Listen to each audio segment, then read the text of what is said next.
Hey everyone, we've been losing a bit of traction lately. So please subscribe, it's free and helps us keep creating great content for you. Your support means a lot. Now, let's dive in. Around midnight, my wife suddenly woke me up, saying she wanted a divorce. I immediately took out the divorce agreement, which I had prepared a long time ago, without any attempt to hold her back. She was stunned, perhaps not expecting that I could be so decisive. I told myself, life is still long. There's no need to force yourself to be with someone you don't love, nor to betray yourself for someone who doesn't understand love. Lately, my wife often plays the piano late into the night. Each time she plays, it lasts for hours, even though she has to teach classes the next day. I had never heard her play that piece before. The melody was both sad and wistful.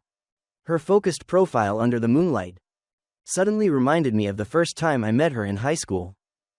At that time, she was the school's famous talent, and I was just an ordinary English class monitor in the next class. It's late, get some rest, you have class tomorrow. I walked over and said softly. Her fingers paused for a moment, then continued to glide over the keys. You go to sleep first. I'll come in after I finish this piece. I stood behind, watching her shoulders tremble slightly. That pale blue nightgown. We bought it for our 3rd wedding anniversary. But looking at it now, why did it feel so unfamiliar? I returned to my study, continuing to grade papers. The students' immature handwriting seemed to remind me. The theme of youth seems endless to write about. However, now I suddenly couldn't understand my wife. The piano music still echoed from the living room. I opened the drawer, intending to take out the next set of papers, when an old, yellowed envelope unexpectedly fell out. It was something I found last week while tidying up. Inside the envelope was a photo. A young man holding a guitar, his smile radiant and unrestrained. The background was the high school music room, with a few guitars hanging on the wall. The back of the photo was written, "For Teresa. Only music has witnessed us grow up." Signed, Alexander. I originally intended to throw this photo away with the old things, but for some reason, I kept it then. Perhaps because, until now, I had never seen my wife take a picture with anyone, except for our wedding photos. The piano music suddenly stopped completely. I stood up, about to go out, when I heard suppressed sobs coming from the bathroom. The crying was very faint. If not for the quiet of the night, I might have missed it. I stood still, unsure whether I should knock on the door. Lately, my wife has always been like this, only crying in places I can't see. During the day, she is still the gentle music teacher, but at night she seems to transform into a different person. My phone vibrated. It was a colleague forwarding a piece of news. Famous musician Alexander is returning home to hold a solo concert. My heart was shaken. That name. Wasn't he the person in the photo? The crying in the bathroom gradually subsided. I heard my wife's light footsteps heading towards the bedroom, waiting until everything returned to quiet. I opened my phone and searched for that name. It turned out, he was once the most famous underground musician in this city. He went abroad to study 8 years ago, and has now become a somewhat famous music producer. And 8 years ago was precisely when my wife and I met. I turned off my phone, looking out the window. A moth flew into the desk lamp, then frantically flew away again, just like my restless mood at the moment. Teacher, what song are we learning today? The students chirped, gathered around the piano, their eyes sparkling brightly. My wife was about to speak, when the classroom speaker suddenly played a song that was both strange and familiar. I stood outside the hallway, looking through the glass window. Her fingers trembled slightly on the keys. It was Alexander's new song, since he announced his return for a concert. This song has been playing everywhere. Teacher, are you okay? A little girl looked up and asked. My wife was startled, realizing she had been distracted. She forced a smile. I'm fine, let's learn the nursery rhyme from last time. After class, only the two of us remained in the office. She sat in front of the computer screen, which clearly displayed the concert ticket sales website. Seeing me enter, she quickly closed it, pretending to arrange the lesson plans. Do you want to go to the concert? I quietly asked. Her body slightly trembled. I just casually looked at it. I sat down across from her. On the table was her favorite blueberry tea, which had gone cold. If you want to go, I can help you buy tickets. No need. I'm not interested in those things. But in her phone's music playlist, they were all his songs. I swallowed that comment back. That evening, she said she wanted to go to the supermarket to buy groceries. But I knew she was actually going to meet Antonella, because her phone's location showed she was at a coffee shop.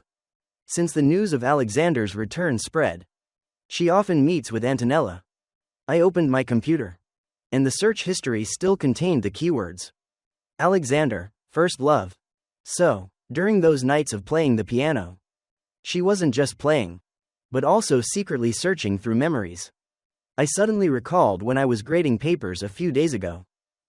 A student wrote, "Some people are like a spring breeze, fleeting and forever unable to be found again." At the time, I even praised the beautiful writing. But now I understand. Some people, who have clearly been gone for a long time, can still, in a certain moment, make our hearts ache all over again.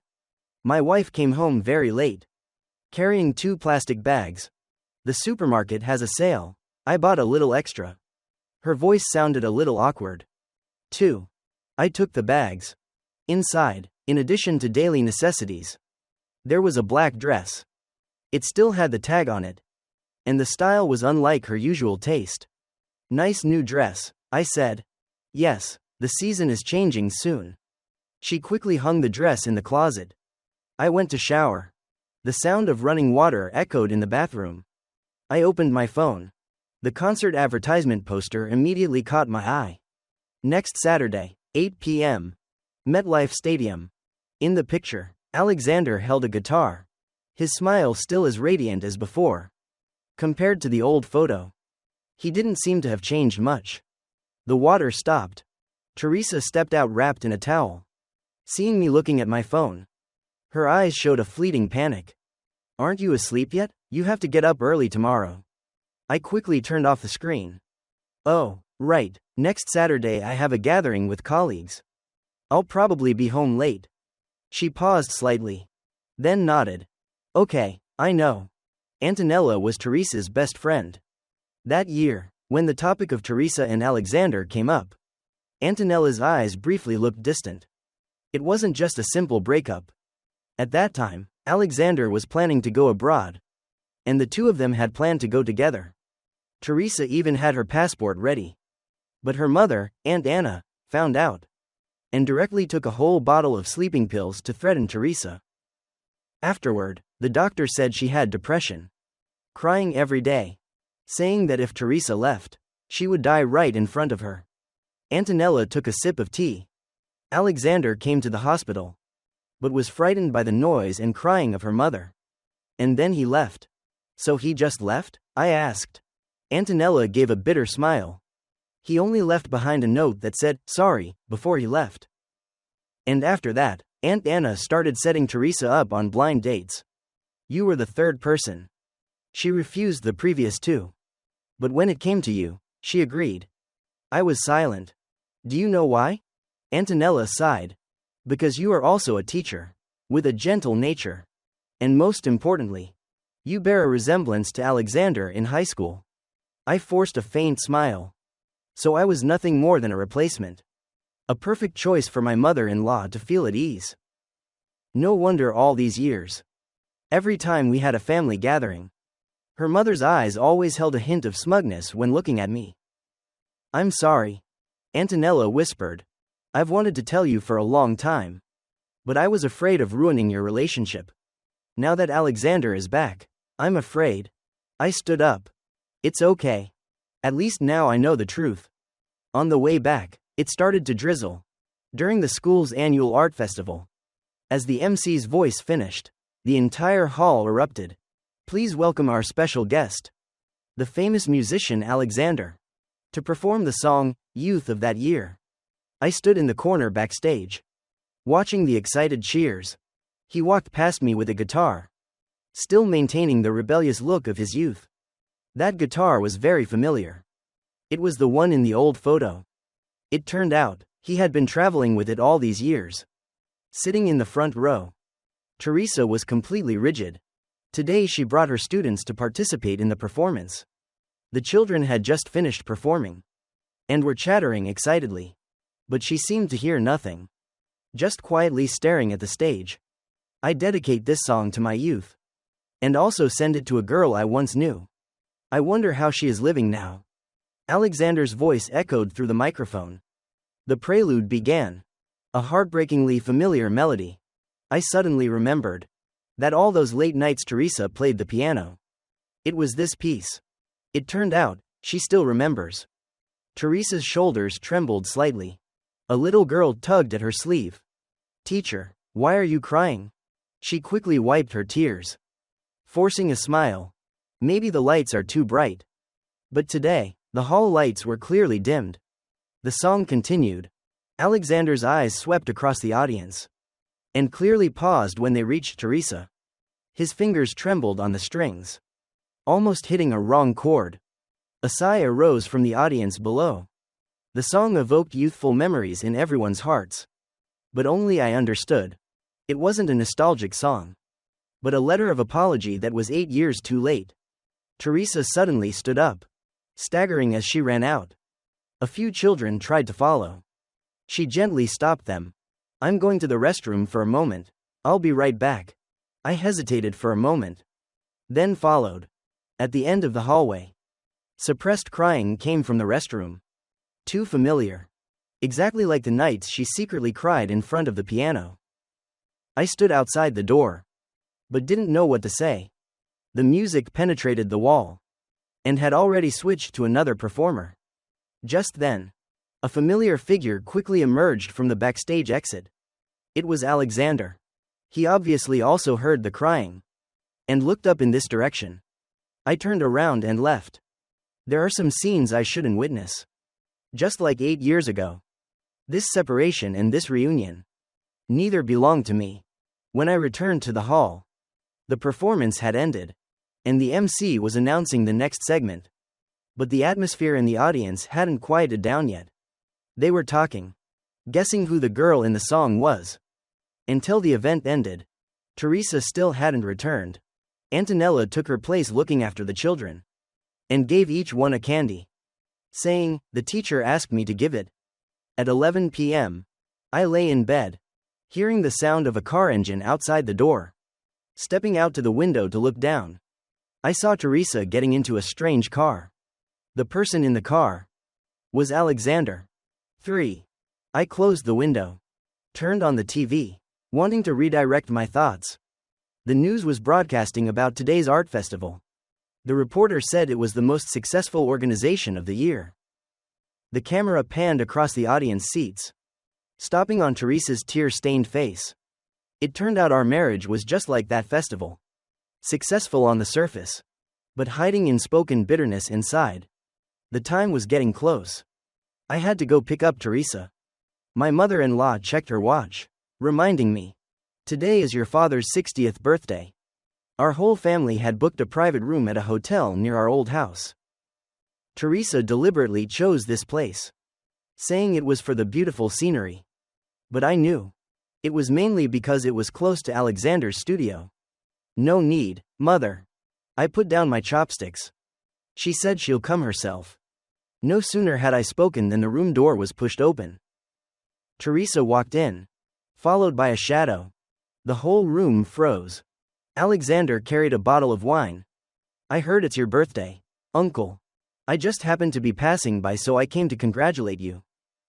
I noticed a hint of panic on Teresa's face.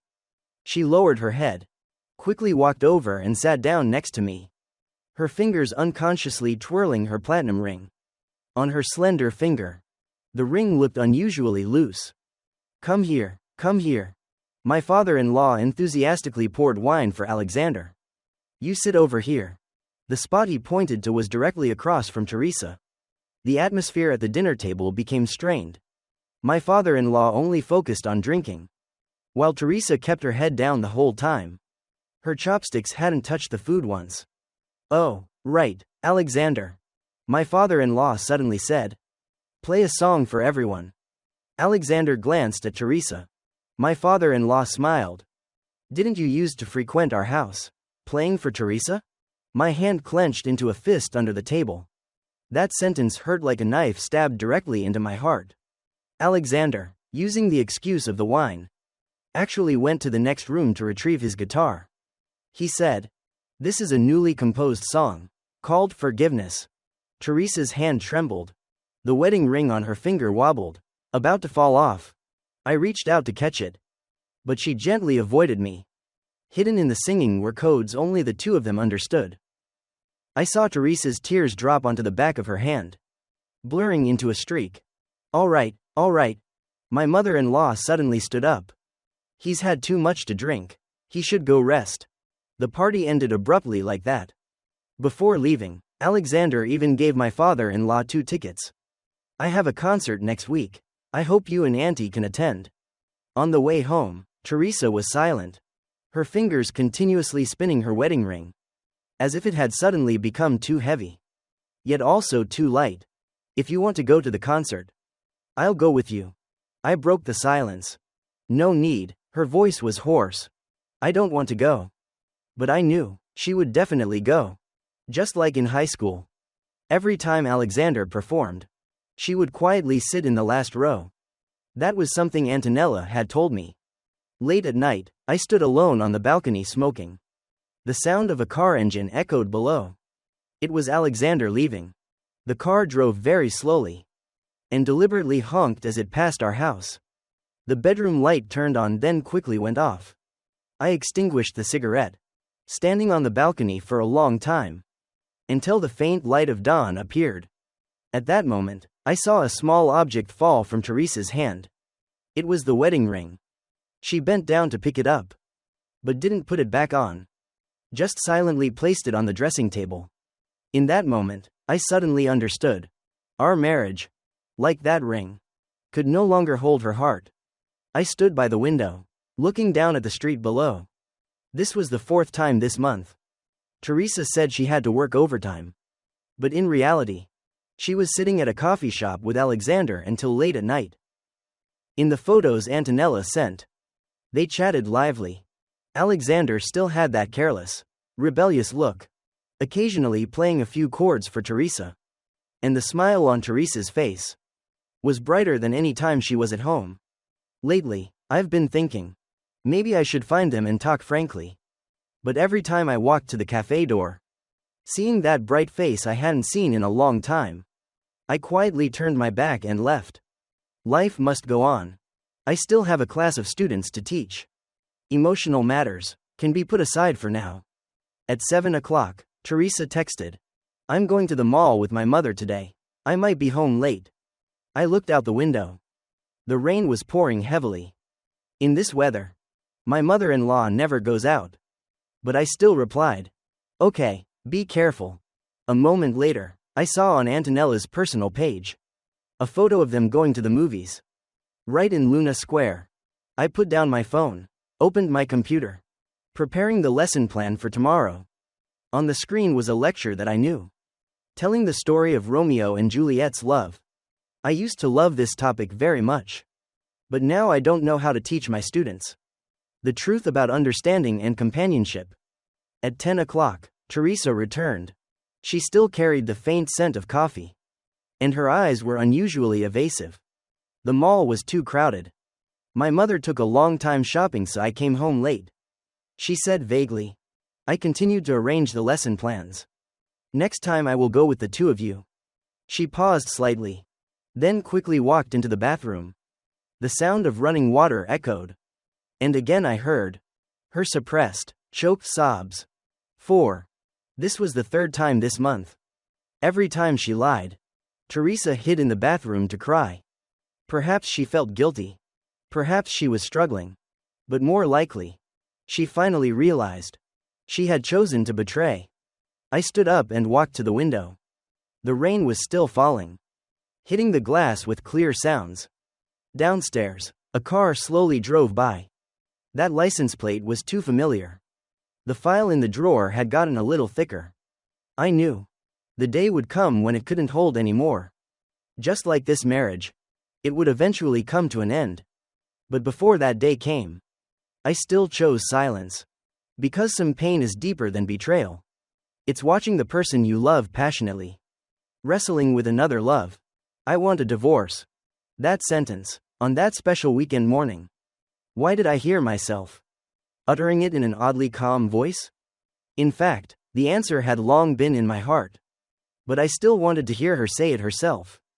Teresa lowered her head, her fingers gripping the cup tightly. She was wearing makeup today. The orange-red lipstick making her face more vibrant. This was the style she wore every time she went to see Alexander. We can't go back, she said, her eyes gazing towards the window frame.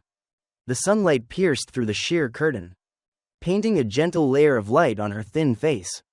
I put down my coffee cup and walked into the study. That drawer, the file I had intended to use as leverage. Now, its existence no longer held any meaning. When I returned to the living room, she remained in the same posture. Only the coffee in her hand had gone cold. A faint lipstick stain imprinted on the rim of the cup. I've asked the lawyer to draft the agreement, I said. Teresa was startled, looking up, a flash of astonishment in her eyes. Perhaps she hadn't expected me to agree so decisively. Or perhaps she was surprised that I had prepared for it a long time ago. Do you want the house or the car? I continued. The savings will be split in half. Is there anything else you want? Her voice trembled. How can you be so calm? I looked at her. The woman who had been by my side for 5 years. There was a time when I thought we would be together forever. Now I understand. Some people, from the very beginning, were heading in 2 different directions. What do you want now? I smiled bitterly. Do you want me to beg you to stay, or do you want me to cry out? She lowered her head, tears wetting the hem of her shirt. I'm sorry. You don't need to apologize. I interrupted. Everyone has the right to pursue their own happiness. Tomorrow, let's go do the paperwork. She suddenly jumped up, the clicking sound of her high heels echoing on the floor. I thought she would say something. But she just tightened her grip on her bag and rushed out the door. The door slammed shut. Her perfume lingered in the air, mingling with the bitter taste of coffee, making it suffocating. I sat on the sofa for a long time, until my phone vibrated, pulling me back to reality. A message from an unknown number. I will treat her well. Don't worry. I looked at the message, and suddenly burst out laughing. So, since when had they arranged everything? The sunlight was still warm, shining brightly on the tiled floor. 5 years ago, also in this season, we sat under the sun just like this, talking about the future. At that time, she said she wanted to watch the sunset with me until we grew old. I stood up and began to pack up our memories one by one. Photos, letters, couple pictures, and the small wooden music box I hadn't gotten to give her. It played For Elise. It was supposed to be a gift I planned to give on our next anniversary. Now, none of it mattered anymore. I went out to the balcony and lit a cigarette. Down below, the streets were crowded, everyone rushing past each other's lives. 5 years of marriage. That's all. Concluding on an ordinary weekend morning. It turned out, letting go was easier than I thought. Perhaps, because I had already mentally prepared for this day. The divorce proceedings were faster than expected. In just 1 month, Teresa and I went from husband and wife to strangers. Daniel, do you want to go for a few drinks? Antonella stuttered on the phone. Teresa, how is she lately? She moved in with Alexander.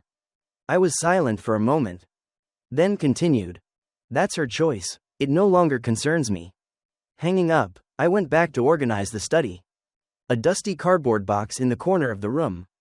Inside were the videotapes of our wedding. Opening it, there was also the wedding album from that day.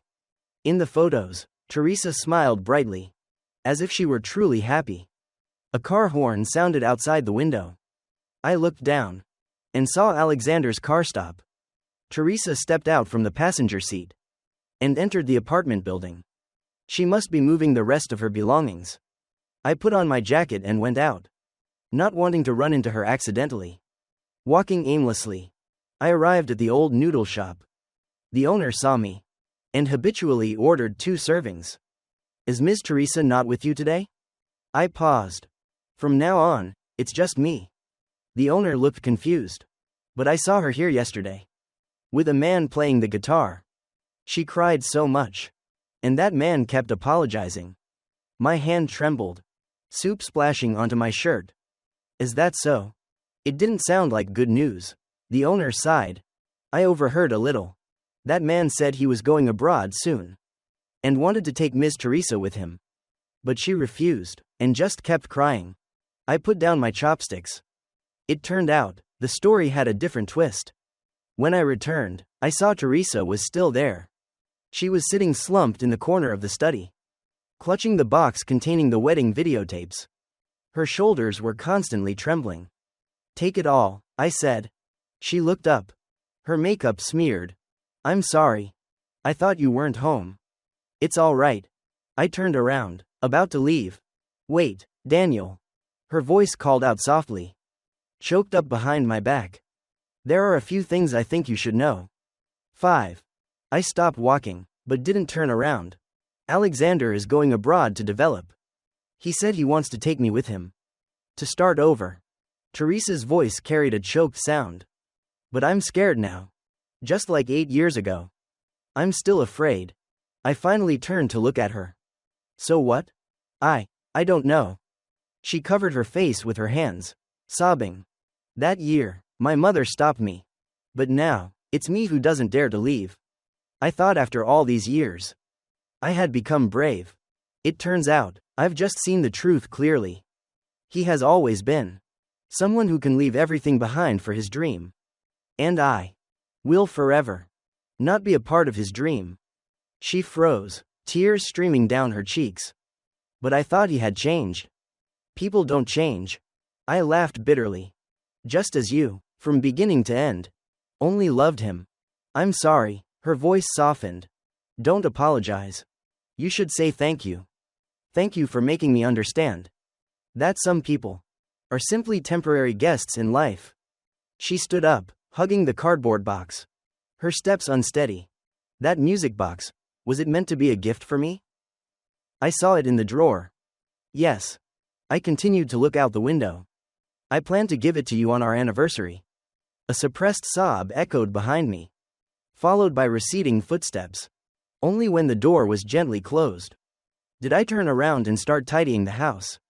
Photos, letters, souvenirs from 5 years, now spread out messily on the floor. The living room shelf still held a picture from last Christmas. Her leaning on my shoulder, smiling brightly. She must have already been thinking of leaving back then. On the balcony, the succulent plants she used to care for were now more than half dried up. She once said she would help me look after them. But she couldn't even take care of herself, let alone those small potted plants. I gathered everything into a box. Her lesson plans, the papers I had graded, the notes we wrote together. In the last drawer, there was an old diary. The first page was written 3 years ago. Today is our 2nd wedding anniversary. Daniel gave me a succulent, saying that our relationship would also grow quietly like that. But why does my heart still feel empty? Like unfinished songs. Like unspoken words. I closed the notebook. I remember that day. I had chosen the exact type of plant Teresa liked the most. When I saw her cry, I thought it was out of emotion. It turned out to be just guilt. The bedside drawer still held the handwritten letters I wrote when we first met. The handwriting was naive, brimming with youthful affection. She said she would keep them safe. Surprisingly, she truly never threw them away. Under the bed, I found a box. Inside was the pocket money she secretly saved when she was young, wanting to buy me a camera. I remember last year on my birthday, she once asked me what I wanted most. Each of those details was like small knives, stabbing my heart one by one. It turned out, Teresa also tried, also wanted to hold on to this marriage. It's just that, in the end, that effort couldn't outweigh the weight of memory. The wardrobe was almost empty. Only a blue dress remained hanging, which I bought for her on our anniversary last year. She said the dress was too expensive. She couldn't bear to wear it. It was still there, faintly carrying the scent of rosé. Walking into the kitchen, I saw the coffee machine in the corner. That was our first wedding gift. She once promised to make coffee for me every day. But then the machine gradually collected dust. And she no longer had the heart for it. Ding dong.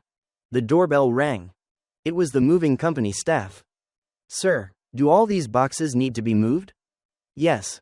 I pointed to the stack of boxes piled high like a mountain. Please deliver them to this address. That was Teresa's new home address. Sending these memories away is less like sending them, and more like giving them back. Keeping them would only bring more heartache. The house felt utterly empty after the movers left. Without her belongings, this place was no different from a soulless shell. I stood on the balcony. The cold wind made me shiver. From here, I could see half of the sunset. She once said that was her favorite sight. But now, she wouldn't see it anymore. Her new apartment's balcony faced east. My phone rang. A text message from Antonella. Daniel, Teresa received the boxes. She's looking at the photos and crying a lot. What exactly is going on between you two? I didn't reply. Some tears are not mine to wipe. Just as some scenery, once missed, is missed for a lifetime. Did you change all your contact information? Antonella's voice over the phone. Yes. A new beginning requires a new number. The other end of the line was silent for a long time. Teresa asks about you every day. She says she regrets it.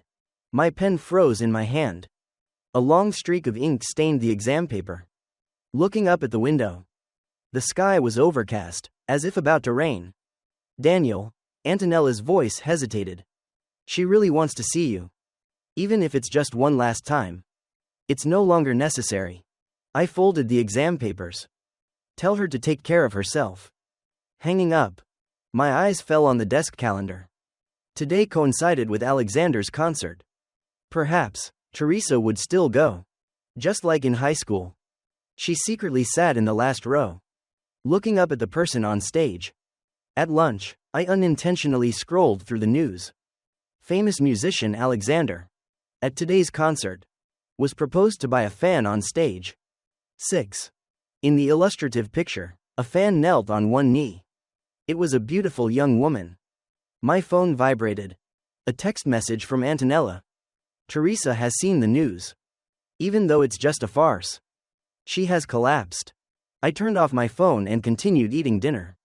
The TV screen in the restaurant was still showing this news. The presenter said that was a true fan. The camera panned across the audience seats. I seemed to see a familiar figure. In the afternoon, in the middle of teaching a class, the head of the academic office looked for me. Mr. Daniel, your wife is waiting downstairs. I'm divorced. Please help me decline. But the head of the office hesitated for a moment. And finally still said, she's been standing in the rain for quite a while. Outside the window, the rain was getting heavier. I knew Teresa hated getting wet in the rain the most. Whenever it rained, I would pick her up from work. A clap of thunder roared. The lights in the classroom went out. The students murmured and laughed. I signaled for the class to be quiet. Thanks to the light outside the window, I dimly saw a person holding an umbrella standing in the courtyard below. All right, students. That's all for today. After tidying up my lesson plans and preparing to leave, I discovered an extra envelope on the podium, with my name written on it. Teresa's handwriting. Inside was an airplane ticket. The destination was the city she once dreamed of. The ticket was dated for today, and the flight had already taken off. There was also a piece of paper. This is the place I once promised to go with you. Now I understand. Some people will never stop for anyone. But some people are worthy of being loved for a lifetime. I'm sorry, I realized too late. I put the envelope into the drawer, intending to leave work. Just then, my phone lit up again. It was a text message from an unknown number. Are you in the office? I'm waiting downstairs. Looking down through the curtain of rain, Teresa was still standing there. She didn't have an umbrella. Her whole body soaked by the rain. Her hair matted to her face. looking exactly like she did when we were poor. Daniel. Please, just meet me once. Another text message popped up. I turned off my phone, picked up my bag and left. When passing the trash can, I saw a bouquet of crushed roses inside. The pale pink petals, her favorite kind, were dried up. She had clearly waited for a long time. So long that the flowers had withered. Downstairs, Teresa was no longer there. Only a puddle of water on the ground remained, along with a few scattered petals. It turned out, some people really will wait until the flowers fall. Arriving home and turning on the TV. The news was still reporting on Alexander. Perhaps, he was a good actor after all. And we were just audience members on his life stage. The only difference was that some chose to keep watching, while others quietly walked away. Mr. Daniel, you have to come over. Antonella's voice was urgent. Teresa is drunk and causing a ruckus. I checked the time. It was 2 a.m. Outside the window, the moon was hidden by clouds. The whole city was plunged into darkness. Let her rest. But, she keeps asking for you. She almost ran out just now. I had to hold her back. You know, she's very stubborn when she's drunk. I sighed. Send me the address. When I arrived at Antonella's house, Teresa was huddled on the sofa. The coffee table was scattered with a few empty bottles of hard liquor. Something she had never touched before. Daniel, you're here. Teresa looked up, her eyes blurred. I knew you would come. Antonella quietly walked into the kitchen, leaving us alone. There was only one pale yellow floor lamp in the room. The shadows of the two of us swaying on the wall. Why didn't you answer the phone? Why did you block me? I still have so much to say. We have nothing left to say. Yes, we do, a lot. She stumbled closer. I want to say, I regret it. I can't sleep every night. That's enough. I cut her off. Those words shouldn't be said to me. But I only want to say them to you. Tears welled up again. That day, at the concert, seeing someone else propose to Alexander, I finally understood. He was never the person I imagined. He only cares about himself. Only lives in his own world. And you, Teresa, I don't want to hear anymore. I took a step back. And you, always think of me. She stubbornly continued. Remember, you always picked me up when it rained? You waited whenever I worked overtime? You were there whenever I was sad? And I didn't even know why you always made Blue Mountain coffee. Because you once said it was your favorite flavor. No. She shook her head, tears spraying in an arc. It's because on our first date, you asked me what I wanted to drink. And I casually said Blue Mountain. At that time, my mind was full of Alexander. I didn't pay attention. But you remembered. Remembered it all these years. I looked at her silently. Do you know? Her voice choked. The cruelest irony is, only after losing you did I understand what love is. It's not the romantic vows. It's not the grand promises. But the silent companionship. It's a pity. I understood too late. She gave a bitter smile. I don't ask for your forgiveness. I just want you to know. Every little thing you did for me, I remember. It's just, I was too foolish to only realize it now. Having said that, her body swayed, about to fall. I subconsciously caught her. A familiar scent filling my nostrils. Let me go. Or, can I hug you one last time? She rested her head on my shoulder. Her voice as faint as a sigh. Just consider it the last time. I let her lean on me, feeling her tears soak my shirt shoulder. Once, this embrace was a given. At this moment, it felt like a farewell. I'm sorry, Daniel. Teresa sobbed. I loved a person who wasn't worth it. And betrayed the person most deserving of love. After saying that, she couldn't hold on anymore. And drifted off in her drunken state. I gently placed her back on the sofa. And carefully covered her with a blanket. Antonella came out of the kitchen, handing me a cup of hot tea. She's been like this lately. Every time she gets drunk, she calls your name. I hope you'll take care of her. I put the tea down. I'm leaving now. Mr. Daniel. Antonella hesitated. I looked at the sleeping Teresa one last time. then walked out. The night wind blew away the smell of alcohol. And I lit a cigarette. The smoke drifted vaguely.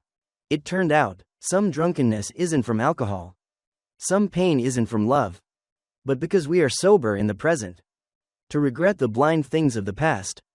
7. The next day. Teresa stood in Alexander's studio. Her voice trembling. I stood outside the door. Hearing that familiar voice. Antonella had texted me to come, saying Alexander had returned. And Teresa went to see him alone. She was worried. Going abroad is only temporary. Alexander's voice was as indifferent as ever. Once I've developed, I'll naturally come back. The same as before. Teresa gave a bitter laugh. You're always like this, just leaving. I heard the sound of a chair being dragged. Through the crack in the door. I saw Alexander walk to the window, his back to her. You don't understand. This is a rare opportunity. The music scene is better over there. I can realize my dream. What about me? Teresa's voice choked. Am I in your dream? Silence fell in the room. I lit a cigarette. The smoke swirling under the hallway light. Teresa. Alexander turned around, his voice softening. You know, music is my life. I understand. Teresa suddenly became calm. It was the same 8 years ago. And it's the same now. In your heart. I will never be as important as those musical notes. You have to sympathize with me. I don't need to sympathize anymore. She interrupted. All these years I've wondered. What if I had gone with you that year? Now I realize, the ending would still be the same. You would always be chasing your dream. And I would only be a traveler in your life. I put out the cigarette. Intending to leave. I had heard enough. Wait. Alexander's voice suddenly carried a hint of panic. Don't be like that, Teresa. When I establish myself over there, I will definitely come back for you. No need. Teresa's footsteps gradually got closer. I'm tired. I don't want to wait anymore. These years, someone has shown me what genuine care truly means. Sadly, I realized it too late. The door opened suddenly. Teresa was stunned to see me. Antonella asked me to come. I explained. She was worried about you. Tears immediately welled up in her eyes. Did you hear everything? I nodded slightly. Let's go home. Don't come here again. Alexander's voice echoed from behind. Did you come to witness my embarrassment? I turned to look at him. No. I came to see clearly. The person who made my wife agonize for 8 years. What exactly makes him so superior? You. Alexander's face flushed. Now I understand. I said calmly. You are just someone blind to his dream. You can abandon everything to pursue it. But you've never known how to stop for anyone. After saying that, I turned and walked away. Behind me, there was the sound of breaking objects. Perhaps he was losing his temper again. In the hallway, Teresa chased after me. Wait. I didn't stop. Thank you for coming. Her voice choked up behind me. But now, I don't need to worry anymore. I've seen it clearly. The elevator opened with a ding. I stepped inside and pressed the first floor. In the moment the door closed, Teresa's voice echoed in. You were right. Some people are simply passers-by in life. The elevator descended. I watched the numbers change. I instinctively recalled the saying. For some, to miss once is to miss for a lifetime. But sometimes, missing is the right choice. Leaving the building. The fine rain was falling. I opened my umbrella and saw Teresa step out too.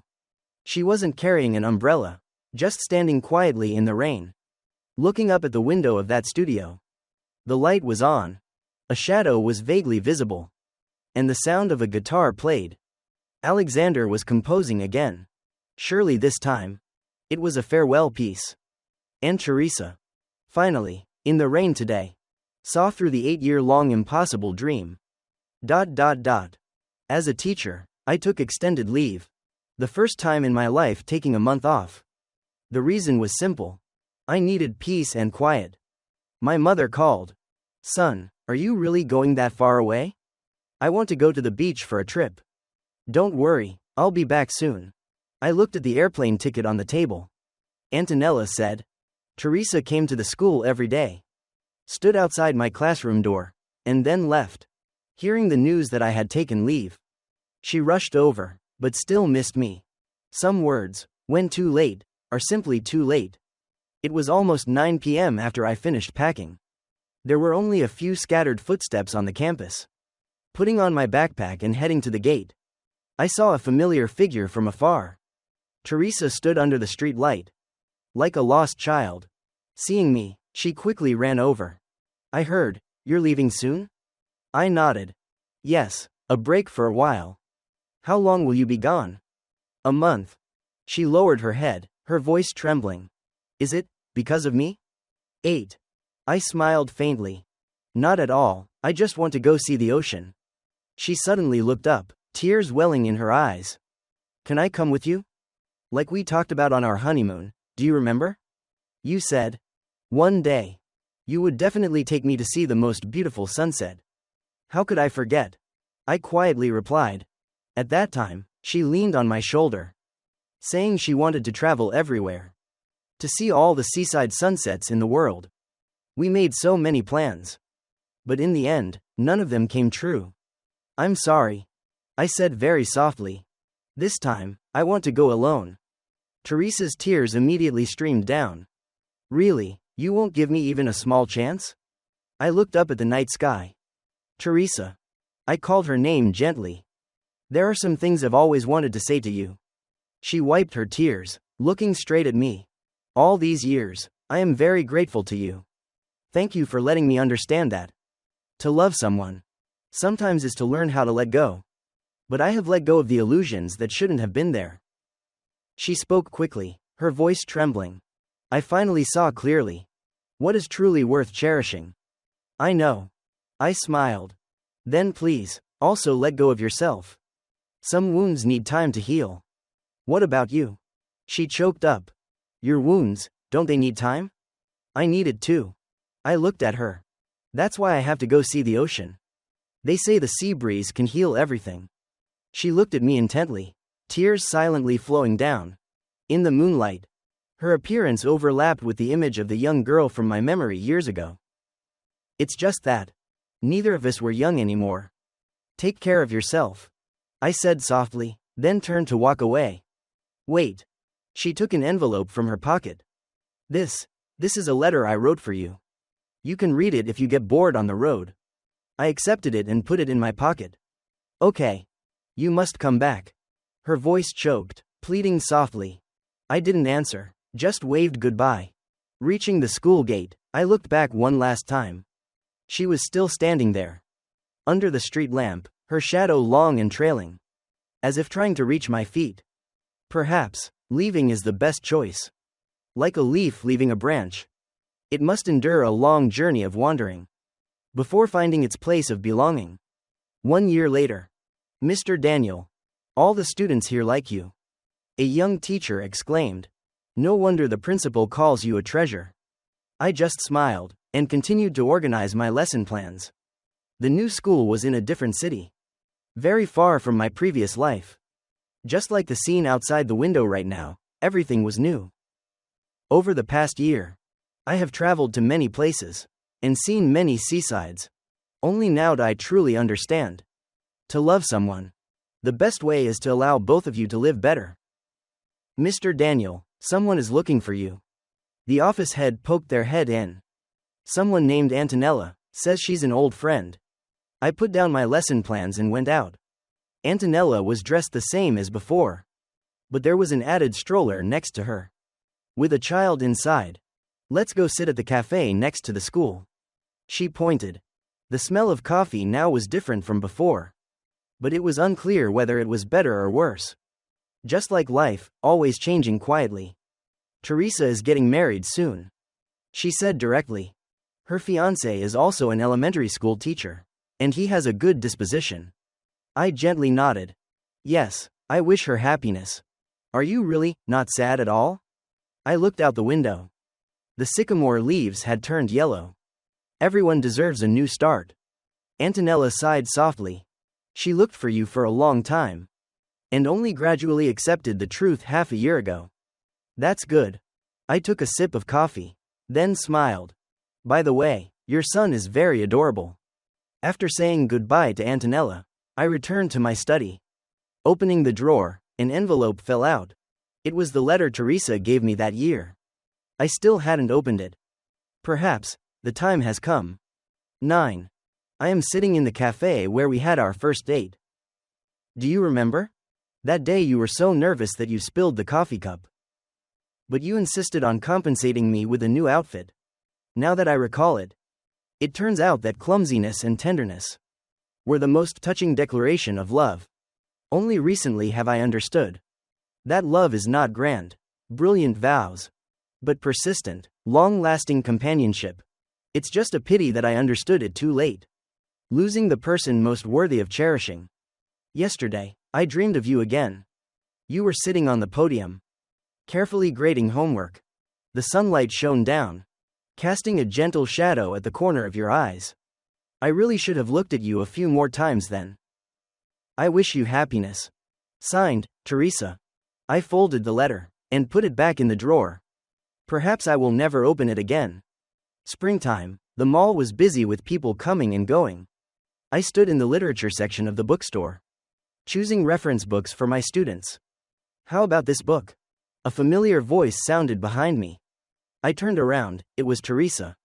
She wore a bright-colored dress, just like a girl next door. If not for the wedding ring on her hand, I would almost have thought time had reversed. Long time no see. She smiled, her eyes slightly evasive. Yes, long time no see. I took the book from her hand. You always liked this book. Do you remember? She said softly, her voice carrying a hint of nostalgia. I heard you are doing well at the new school. I nodded. Yes, the students are very cute. That's good. She lowered her head, rearranging the books on the shelf. I also transferred to a new kindergarten. It's close to home. I knew the home she mentioned was the new home with her recently married husband. Antonella once said. He was a gentle, caring man.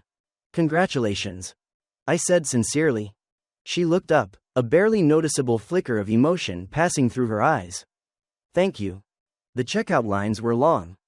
We just stood there quietly. Mr. Daniel. A child's voice rang out. It was my student, Mateo. Are you also buying books? I patted the child's head. Yes, I'm choosing some reference books for you all. Mateo looked at Teresa curiously. Is this lady a teacher too? That's right. I smiled. She is a kindergarten teacher. Teresa sat down, helping Mateo adjust his backpack straps. You must be good, and listen to Mr. Daniel. He is the best teacher. Of course, Mateo replied proudly. After saying goodbye to Mateo, we walked out of the mall together. Want to grab a cup of coffee? She asked cautiously. I shook my head. I can't, I have to go back to school to prepare lesson plans. She nodded slightly, smiling softly. Yes, I understand, I won't bother you anymore. Take care. I turned to leave. Daniel. She called me from behind. The rest of your life is still very long. You must live well too. I didn't turn around, just waved slightly. You too. Stepping out of the mall. The sunlight was just perfectly bright. The sky was clear and blue. Just like the spring when we first met. The only difference was this time. We had learned how to smile and say goodbye. Some people are simply travelers in life. But it is those very travelers who teach us how to, in the rest of our lives, learn to love ourselves well.